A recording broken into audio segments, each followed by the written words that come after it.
अगर हम वर्ष 2025 के अभी तक के मौसम की तुलना वर्ष 2024 से करें तो हमें गर्मी में एक राहत नजर आती है। आपको अगर वर्ष 2024 याद हो तो वर्ष 2024 में बहुत लंबे समय तक हीट वेव की स्थिति रही थी, जिसने भीषण गर्मी की स्थिति को पैदा कर दिया था। वर्ष 2025 में अभी तक उससे एक राहत दिखाई देती है, जो मौसम के असामान्य स्थिति को भी प्रकट कर रही है।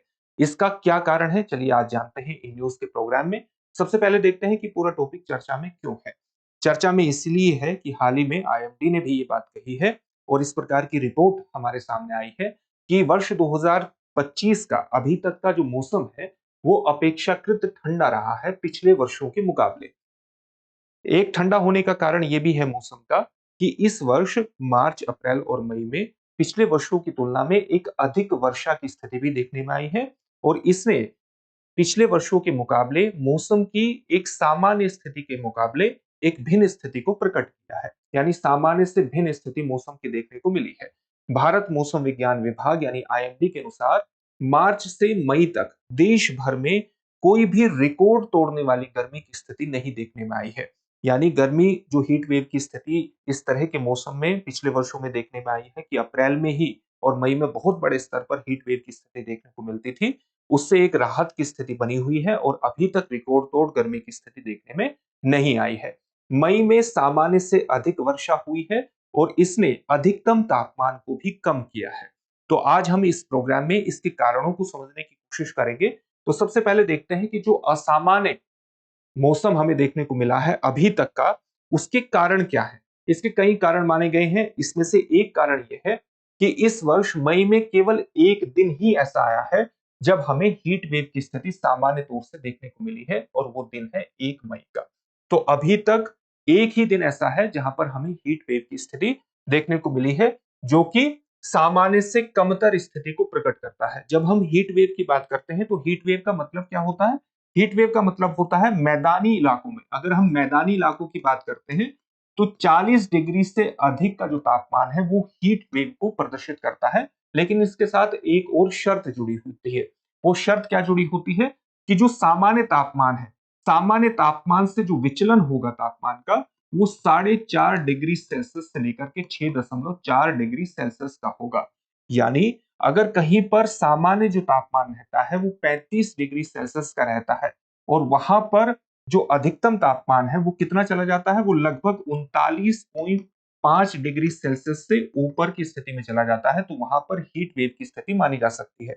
यानी किसी स्थान के सामान्य तापमान भी इस बात को निर्धारित करते हैं कि किसी स्थान को हीट वेव से प्रभावित माना जाना चाहिए या नहीं माना जाना चाहिए। तो मैदानी क्षेत्रों में 40 डिग्री सेल्सियस से अधिक का तापमान अगर होता है और वो तापमान सामान्य तापमान से 4.5 डिग्री सेल्सियस से लेकर के 6.4 डिग्री सेल्सियस का विचलन दिखाता है, तो ऐसे क्षेत्र को हम हीट वेव से प्रभावित क्षेत्र मान सकते हैं। इसी प्रकार से पहाड़ी क्षेत्रों में ये मानक अलग होता है। पहाड़ी क्षेत्रों में मानक क्या है?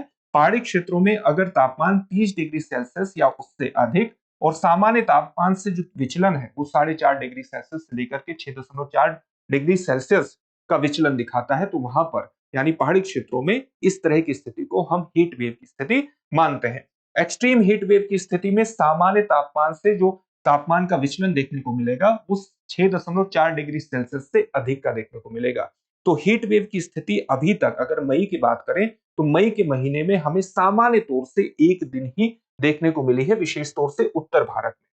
साथ ही इस बार जो पश्चिमी विक्षोभों की आवृत्ति है वो भी ज्यादा रही है। मार्च से लेकर के आईएमडी की रिपोर्ट के अनुसार मार्च से लेकर के अभी तक मई की स्थिति के अनुसार 6 बार पश्चिमी विक्षोभ सक्रिय रहा है। अगर हम मई की बात करें तो पश्चिमी विक्षोभ के कारण 2 से लेकर के 3 मई और फिर 3 मई से लेकर के 7 मई पश्चिमी विक्षोभ सक्रिय होने के कारण भारत के कई हिस्सों में, जैसे भारत के कौन कौन से हिस्सों में, उत्तराखंड में, उत्तर प्रदेश, दिल्ली, हरियाणा, पंजाब, राजस्थान और इसके साथ साथ मध्य प्रदेश में हमें बारिश की स्थिति देखने को मिली है। और इस पश्चिमी विक्षोभ की लगातार आवृत्ति के कारण, बढ़ती आवृत्ति के कारण तापमान में 2 से 5 डिग्री सेल्सियस का अंतर, गिरावट देखने को मिली है। यानी अधिकतम जो तापमान था उसमें हमें एक गिरावट देखने को मिली है, कम तापमान की स्थिति देखने को मिली है। इससे भी ठंडे वातावरण का निर्माण हुआ है। जब हम पश्चिमी विक्षोभ की बात करते हैं तो पश्चिमी विक्षोभ की उत्पत्ति कहां से होती है?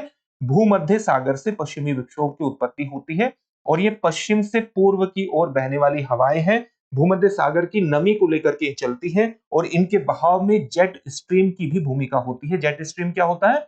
जेट स्ट्रीम ऊपरी वायुमंडलीय, एक प्रकार से ऊपरी वायुमंडल में बहने वाली तेज हवाएं होती है जेट स्ट्रीम। तो जेट स्ट्रीम की भी पश्चिमी विक्षोभ को पश्चिम से पूर्व की ओर बहाने में एक भूमिका होती है और ये फिर पश्चिमी विक्षोभ क्या है?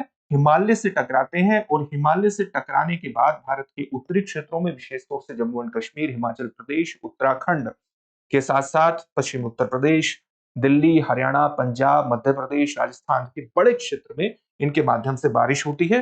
तो इस बार की रिपोर्ट के अनुसार मार्च से मई में 6 बार पश्चिमी विक्षोभ के सक्रिय होने के कारण भारत में तापमान में एक गिरावट देखने में आई है, जिससे तापमान ठंडा रहा है। तो ये भी कारण रहा है कि सामान्य से एक विचलन देखने को मिला है तापमान में। इस तरह हीट वेव की स्थिति भी कम रही है और एक मौसम में ठंडक की स्थिति भी देखने को मिली है, अगर हम पिछले वर्षों से आज के मौसम की वर्ष 2025 की तुलना करें। इसके अलावा एक और स्थिति हुई है कि चाहे अरब सागर हो, चाहे बंगाल की खाड़ी हो, तो बंगाल की खाड़ी से और अरब सागर से भी जो हवाओं का बहाव है, वो नमी लिए हुए हवाओं का बहाव किसकी तरफ रहा है? दक्षिण और मध्य भारत की ओर रहा है और इसके माध्यम से भी अधिक वर्षा और कम तापमान की स्थिति दर्ज की गई है। इसके माध्यम से भी बरसात हुई है और कम तापमान की स्थिति भारत में उत्पन्न हुई है। भारत के अलग-अलग हिस्सों में उत्पन्न हुई है। उत्तर भारत और मध्य भारत के कुछ हिस्सों को छोड़ दें तो तापमान में एक गिरावट की स्थिति नजर आती है और कुछ हिस्सों में, जैसे हम बांदा की स्थिति देख सकते हैं कि बांदा में तापमान 46.2 डिग्री सेल्सियस तक पहुंच गया था। श्री गंगानगर में भी 46 डिग्री सेल्सियस तक तापमान पहुंचा है। लेकिन अगर हम इन अपवादों को अगर अलग रखते हैं तो सामान्यतः जो तापमान है उसमें एक ठंडक की स्थिति देखने को मिली है और उसके कारण हमने देख लिया है पश्चिमी विक्षोभ उसका एक कारण है। उसका एक कारण यह है कि हीट वेव की कम स्थिति देखने को मिली है। एक कारण यह भी है कि भारत में पूर्व मानसून बारिश भी देखने को मिल रही है अभी से, क्योंकि भारत में इस बार मानसून का आगमन पहले हो रहा है। इसलिए दक्कन भारत में जो लंबे अरसे तक बारिश हुई है, मार्च से लेकर के मई के महीनों तक जो 40 दिन की लगभग बरसात हुई है, वैज्ञानिकों का यह मानना है ये पूर्व मानसून जैसी स्थिति को भी प्रकट कर रही है और इसने भी भारत में कम तापमान की स्थिति को उत्पन्न किया है। मानसून भारत में जल्दी आ रहा है। आईएमडी ने अभी हमने मानसून भारत में जल्दी क्यों आ रहा है, हमने एक सप्ताह पहले इनफोकस का प्रोग्राम इस पर किया है और उसके समस्त कारणों पर चर्चा की है। तो इनफोकस का प्रोग्राम आप देख सकते हैं कि भारत में मानसून का आगमन पहले क्यों हो रहा है, उसके समस्त कारण हमने वहां पर बताए हैं। लेकिन मानसून के पहले आगमन ने भारत में प्री मानसून की जो बारिश है उसकी भी स्थितियां उत्पन्न कर दी है और उससे भी भारत में कम तापमान की स्थिति देखने को मिली है। आईएमडी के अनुसार इस वर्ष जो मानसून का आगमन है वो केरल में 24-25 मई के आसपास होने की संभावना है। पहले आईएमडी ने कहा था कि मानसून 27 मई के आसपास होगा। भारत में मानसून के आगमन को तब माना जाता है जब मानसून, दक्षिण पश्चिम मानसून केरल में प्रवेश कर जाता है और सामान्यतः उसकी तारीख क्या है? 1 जून है। तो आईएमडी ने पहले कहा कि ये मानसून, दक्षिण पश्चिम मानसून 27 मई को आएगा। अब आईएमडी ने तारीख को और पीछे धकेल दिया है और वो ये कहा है कि 24 और 25 मई तक मानसून केरल में प्रवेश कर सकता है। इससे भी पहले अंडमान और निकोबार द्वीप समूह में दक्षिण पश्चिम मानसून का आगमन हो जाता है और इस बार अंडमान और निकोबार द्वीप समूह में भी जल्दी आगमन हुआ है। सामान्यतः वहां 19 मई 20 मई के आसपास मानसून का, दक्षिण पश्चिम मानसून का आगमन होता है और इस बार वहां पर 12-13 मई के आसपास मानसून का आगमन हो गया है।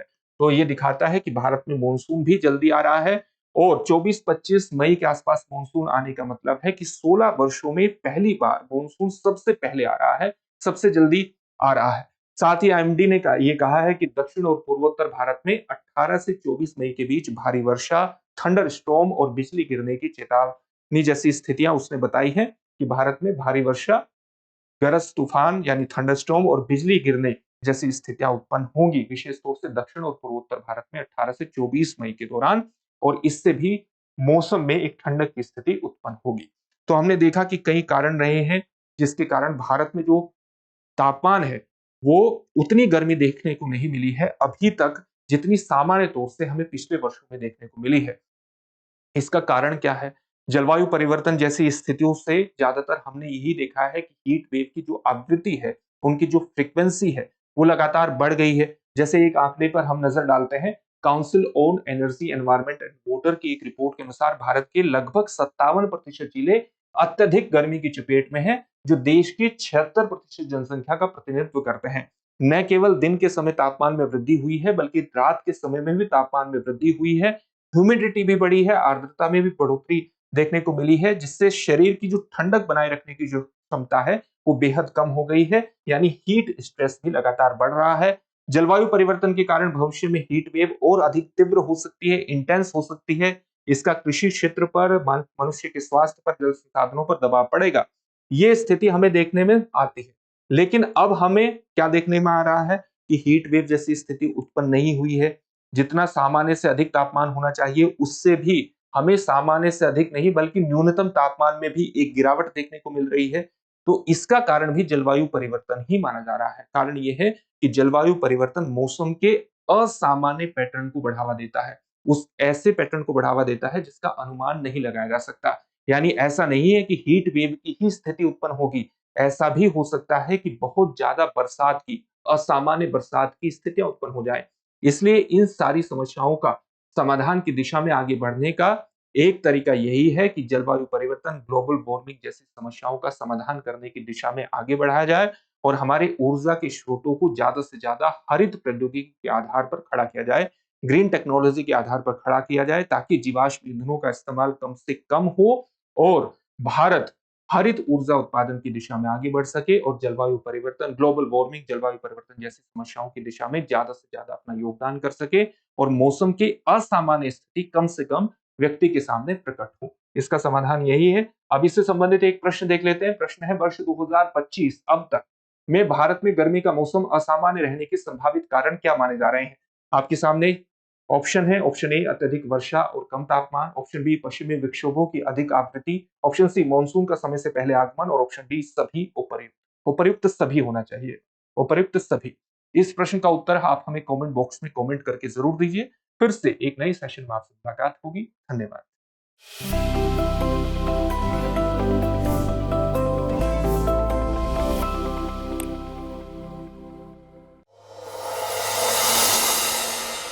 डियर व्यूअर्स, अपने एग्जाम की तैयारी को और बेहतर करने के लिए हमारे चैनल को लाइक, शेयर और सब्सक्राइब करना न भूलें।